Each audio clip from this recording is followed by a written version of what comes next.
Antes da invenção das redes sociais, uma pessoa ela ficava conhecida pela sociedade, até mesmo se tornava famosa por meio de programas de televisão e também programas de rádio. Podemos observar que pessoas famosas, antes conhecidas por toda uma geração, por terem feito tais programas ou aparecido na televisão, hoje passam como ilustres desconhecidos pela nova geração, pois além da questão da própria idade, tais famosos não têm a mesma repercussão e influência que tinham anteriormente.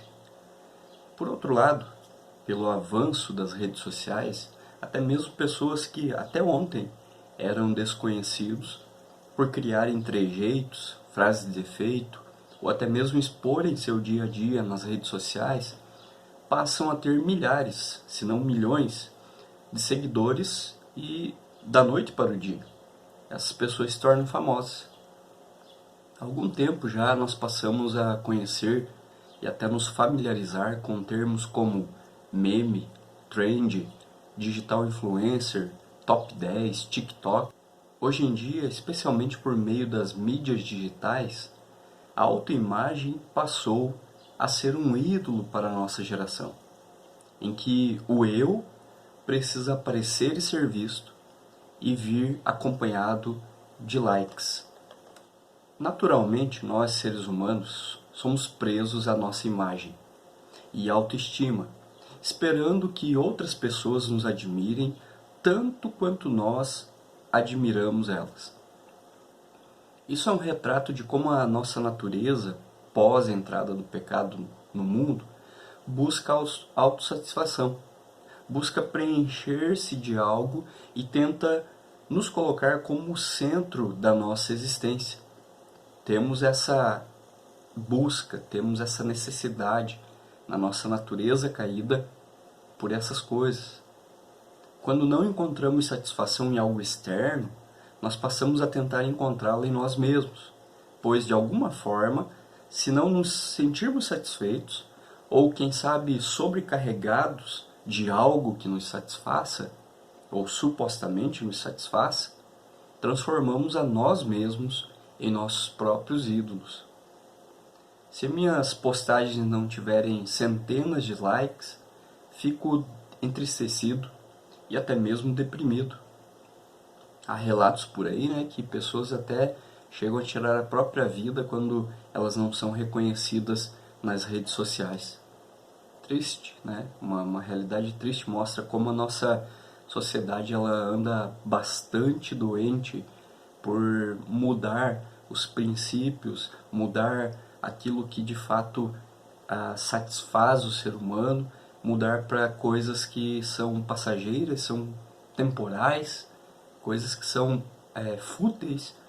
Então o ser humano acaba se tornando deprimido, se tornando entristecido por mudar o que era para ser algo bom para si em um ídolo, em algo que não satisfaz mesmo, porque nenhum ídolo satisfaz, nenhum falso Deus ele satisfaz de fato. E quando eu não me encontro, então, comigo mesmo, não encontro em nada externo que supostamente me satisfaça, eu vou acabar ficando deprimido, vou acabar me fechando, vou acabar me isolando de todo mundo. Isso é um produto, uma consequência, um resultado dessa nossa busca humana por uma autossatisfação, por tentar fazer com que a nossa autoimagem esteja no centro da nossa existência. Tal autossatisfação, ela passa também muitas vezes as pessoas tentarem demonstrar, ou por que não dizer, atuar em postagens que suas vidas são constantemente felizes, aparentando que nada dá errado, e além do mais, levando outras pessoas a tentarem copiar essa vida perfeita. Com isso, vivendo a vida do outro e não a sua própria. O que observamos é que uma autoimagem deturpada pode nos fazer pensar além do que convém sobre nós mesmos, tornando-nos pessoas egoístas e incapazes de enxergar a beleza de Deus e a beleza do próximo. Para os cristãos, há um princípio bíblico para que não venha a ser enredado por si mesmo ou pela sua autoimagem. Ou seja, a Bíblia ensina que o discípulo e discípula de Jesus buscarão satisfação no próprio Senhor Jesus, e não em si mesmos. Encontrarão suas verdadeiras identidades como seres humanos em Jesus e não nas demais criaturas.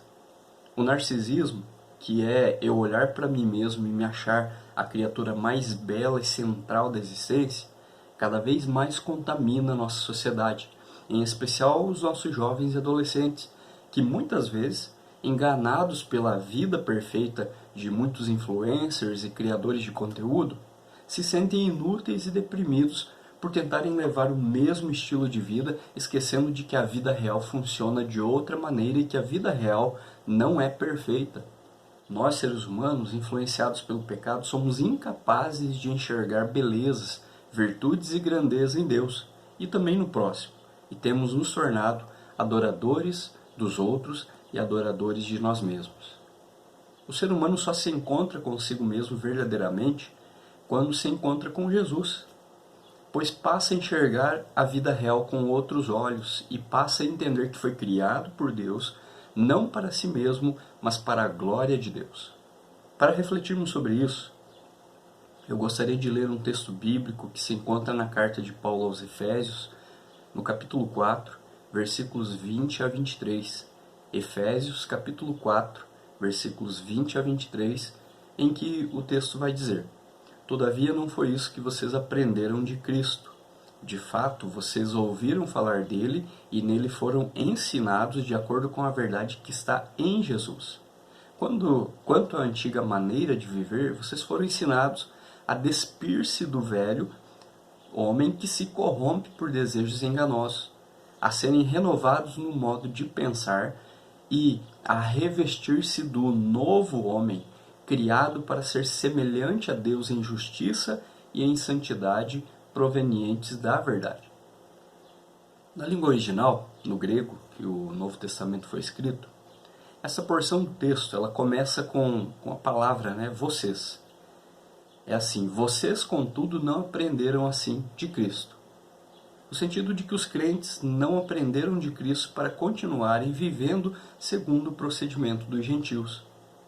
Aprender Cristo é muito mais que aprender sobre Cristo.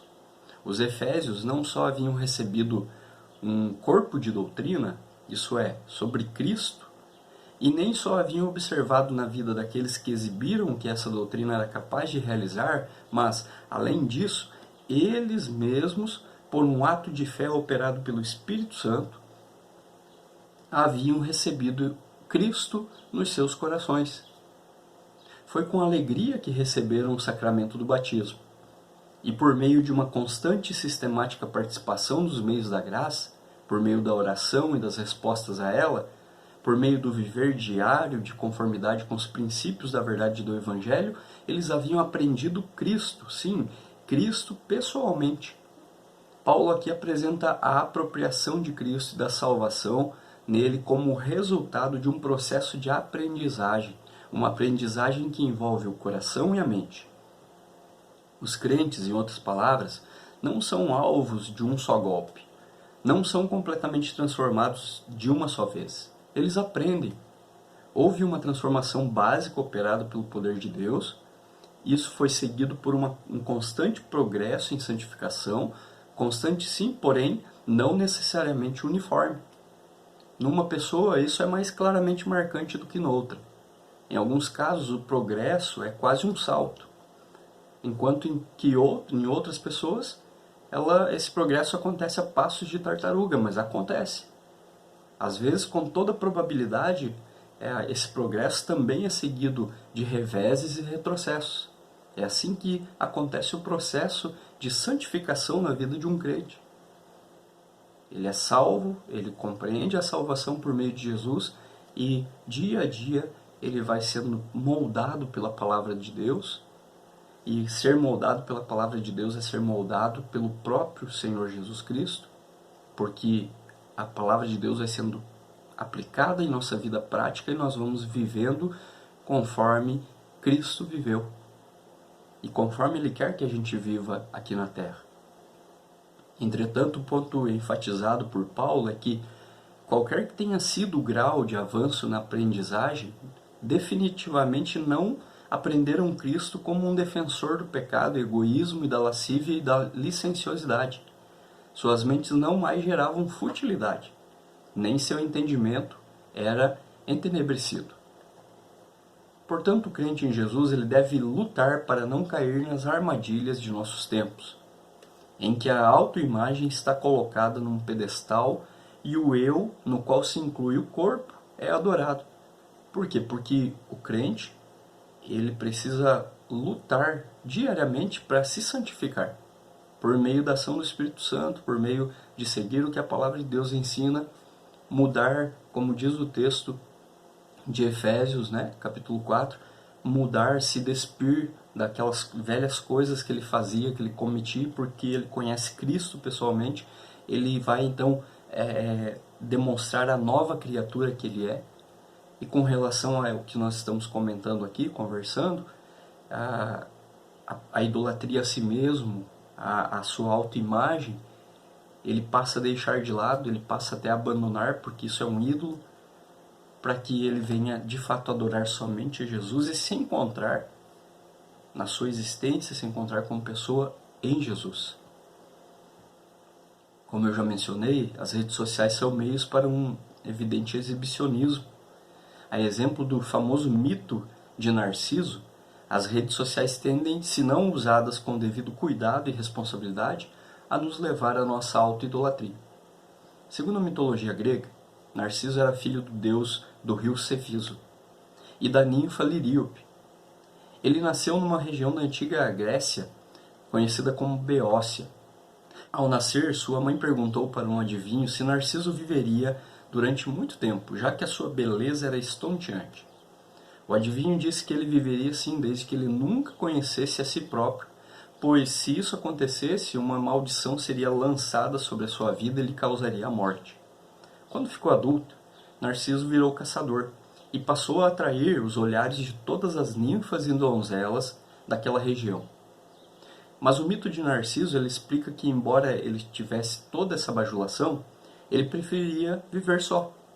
Afinal, ainda não tinha encontrado uma moça que julgasse merecer o seu amor. Uma das ninfas, chamada Eco, apaixonou-se loucamente por Narciso, mas como teve o seu amor negado por ele, resolveu pedir a Nêmesis, deus da vingança, algo que prejudicasse Narciso. A ninfa Eco, ela pediu que Nêmesis lançasse sobre Narciso a seguinte maldição, que Narciso se apaixone com muita intensidade, mas não consiga possuir a sua amada. A maldição foi lançada e Narciso se apaixonou de forma intensa, só que pela sua própria imagem. O mito de Narciso conta que Eco era uma ninfa falante e vivia seguindo o caçador. Em uma dessas conversas, ela o atraiu para uma fonte e quando Narciso se abaixou para beber água, ele avistou a sua própria imagem refletida nas águas. Nesse mesmo momento, Narciso ficou encantado com o que viu. Observou os cabelos, os olhos, os lábios e não conseguia parar de olhar. Ele observou tanto que desejou possuir aquela imagem, não sabendo que se tratava dele mesmo. Mas como não conseguiu, ele acabou morrendo. A narrativa do mito de Narciso ilustra bem a idolatria e a autoimagem.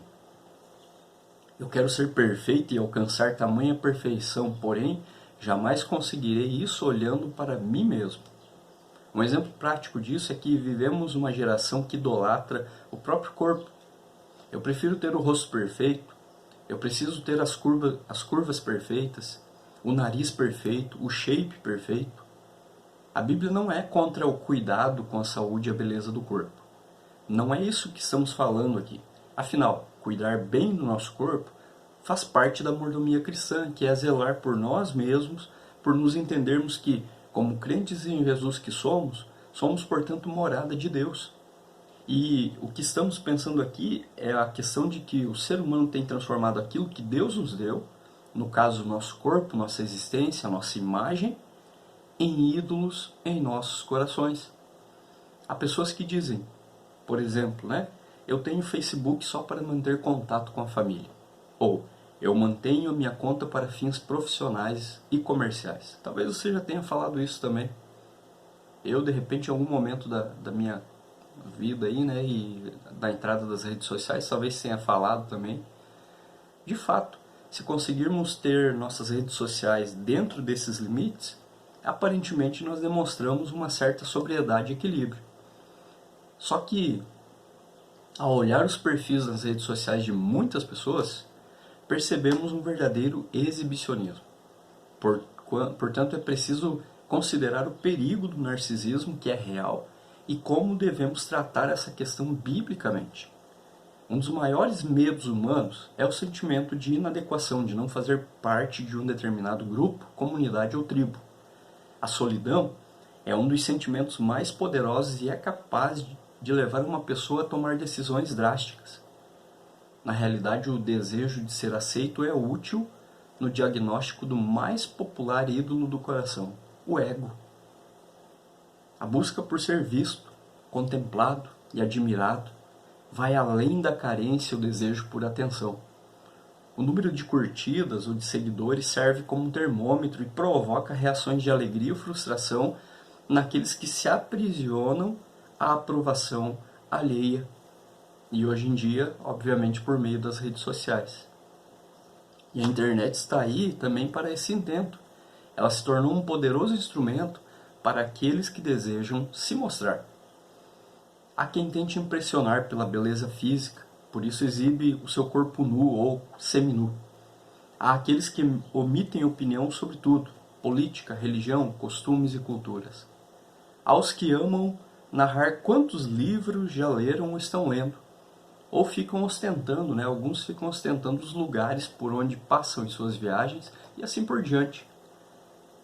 O conflito de vaidades alcança longitudes elevadíssimas para ver quem se destaca mais, quem recebe mais likes e comentários.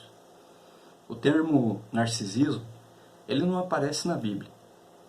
Nem autoestima e autoimagem, as palavras não se encontram na Bíblia, mas relacionam-se à realidade do pecado do egoísmo, da vaidade, da idolatria, mais do que qualquer mito poderia fazer. Paulo alertou, lá na carta, agora outra carta, né, aos Filipenses, ele alertou para que fossem criteriosos e não se deixassem enganar por falsos pregadores que eram cheios de si, que vendiam a sua própria imagem com propagandas de suas ideias. Você encontra isso lá em Filipenses capítulo 3, versículos 18 e 19. Paulo diz lá em Filipenses que o Deus desses pregadores era o ventre, ou seja, idolatravam a si mesmos a tal ponto que não concebiam uma divindade maior do que eles mesmos. Em 1 Timóteo, Paulo diz ao seu discípulo Timóteo que o exercício físico para pouco é proveitoso. Tal frase lida em seu contexto não precisa causar incômodo nos militantes da saúde, nos personal trainers e nos nutricionistas, pois é óbvio que o Paulo, né, o apóstolo Paulo, não ignora o valor do cuidado que devemos ter com o corpo, nem é contrário a viver com boa saúde e qualidade de vida. Paulo não deseja que tenhamos problemas de saúde, pelo contrário, ele destaca no outro lugar, lá em Gálatas, capítulo 5, 21, o pecado da gulodice como um fruto da carne. Será que Paulo quer nos ensinar simplesmente a não exagerar no carboidrato? Seria essa uma conclusão absurda, né? Embora a gula seja um problema real, Paulo se refere a um pecado muito mais grave, que é uma pessoa se deixar escravizar pela comida, seja por prazer, por ansiedade ou por qualquer outro motivo. O problema é a pessoa idolatrar a comida, esperando dela o prazer e satisfação que somente Deus pode lhe dar. Quando isso acontece, ela se assemelha àqueles que, diante do milagre da multiplicação dos pães e peixes, em vez de buscarem comunhão com Cristo, queriam simplesmente mais pão. Lá no capítulo 6 de João, do Evangelho de João, você encontra isso. O jejum, por exemplo, é a contrapartida à gula e ao mundo de modo geral. Jejuar é declarar que não encontramos a nossa alegria e satisfação nesse mundo, mas somente em Deus. Se o excesso de comida pode nos fazer esquecer de Deus, não é diferente o excesso de preocupação com o corpo. O coração humano consegue corromper, perceba, tudo que Deus criou de bom, como a comida, o próprio exercício físico, em coisas más. Por isso nós devemos viver uma vida centrada em Cristo, em Jesus, porque nós encontraremos então equilíbrio para vivermos, e também para utilizarmos, para usarmos todas aquelas bênçãos que Deus deixou para nós usarmos. O exercício físico, por exemplo, ele produz endorfina, uma substância natural produzida no cérebro que resulta em grande sensação de prazer, além de ter uma ação analgésica durante e depois dos exercícios. Nenhum problema em ter esse prazer. Ele é lícito, é parte da criação divina. O problema é o desejo idólatra que o deturpa. Paulo usa o atletismo como exemplo de alguém que tem um objetivo a alcançar para receber um prêmio. O propósito não é falar apenas de saúde, exercício e cuidado com o corpo, mas de metas mais elevadas, mostrando que a carreira cristã exige de nós sacrifício, determinação e disciplina. Em nada na vida nós conseguimos prosseguir sem esforços e essas qualidades, muito menos na vida cristã. Se não criarmos uma disciplina rotineira de oração, leitura bíblica, evangelização, vida comunitária, meditação nas coisas de Deus, jamais avançaremos na vida cristã, jamais chegaremos a uma maturidade cristã. Mas a disciplina por si só não resolve o problema, embora seja muito importante. É possível que um crente ame mais a disciplina de orar do que estar na presença de Deus, ou ame mais a disciplina de ler a Bíblia e assim aliviar a sua consciência do que conhecer de fato cada vez mais a verdade. Isso era o que faziam os escribas e fariseus, que amavam mais seres vistos pelos outros do que serem aprovados por Deus. A Bíblia nos ensina que resgatemos sempre a compreensão correta sobre quem somos. E a doutrina da depravação total nos auxilia para não nos subestimarmos. Essa doutrina nos ensina que fomos criados para representar Deus perfeitamente no mundo, mas devido à nossa desobediência, nos tornamos transgressores e pecadores. O nosso coração é produtor de maldades, conforme diz em Jeremias 17:9. Nós somos chamados, lá em Isaías 41:14, de vermes. Enfim, o diagnóstico bíblico sobre a raça humana não é nada bom. Porém, resgatados pelo sangue precioso de Cristo Jesus, sendo transformados à imagem de Cristo dia a dia, sendo herdeiros e cordeiros com Cristo, raça eleita, sacerdócio real, nação santa e propriedade exclusiva de Deus, nosso status foi alterado na cruz do Calvário. E isso tem nos transformado, vivificado e santificado. A busca por uma autoimagem autocentrada, sim, ela nos desviará para cada vez mais longe de Deus.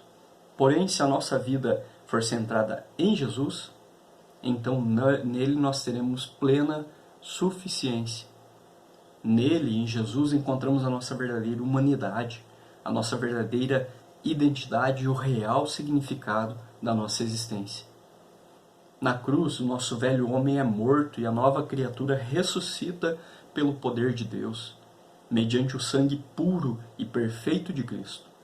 Esse é o alvo da redenção. Se encontramos toda a nossa alegria, satisfação, suficiência, identidade, paz e salvação plena em Cristo, não temos que nos preocupar com autoestima.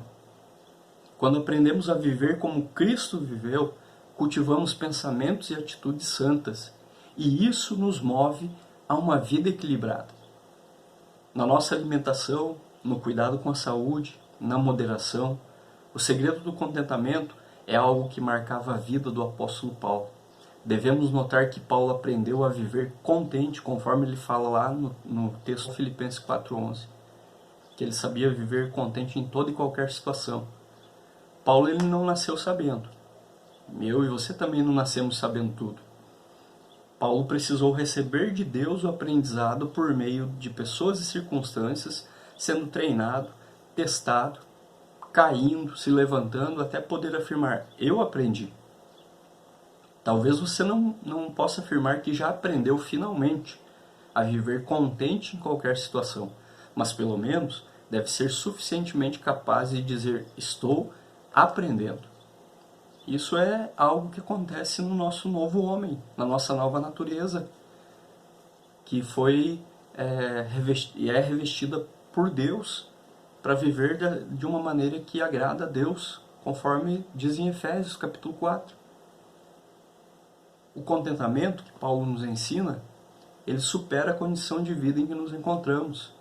Neste caso específico, Paulo está se referindo a condições financeiras, porque tratava de ali em Filipenses, porque ele tratava de uma oferta recebida da igreja de Filipos, que mesmo em sua pobreza, era uma igreja pobre, demonstrou riqueza em generosidade. Eles realmente abriram a mão e enviaram uma boa oferta, a qual Paulo está então dizendo que ele sabia viver tanto com pouca coisa, com pouco dinheiro, com poucos recursos, mas também ele estava contente por estar tendo aquela oportunidade daquela oferta. Assim, para desenvolver um amor cada vez maior por Deus, por sua obra e pelo próximo, nós temos de aprender simultaneamente a ficarmos menos impressionados com a condição financeira, por exemplo. Precisamos nos colocar em nosso devido lugar como criaturas de Deus e em Cristo como filhos e filhas de Deus, ou seja, quando redescobrimos o nosso lugar, nós passamos então a viver em serviço não a nós mesmos, não à nossa autoimagem, não à nossa autoidolatria, mas um serviço ao outro, ao próximo.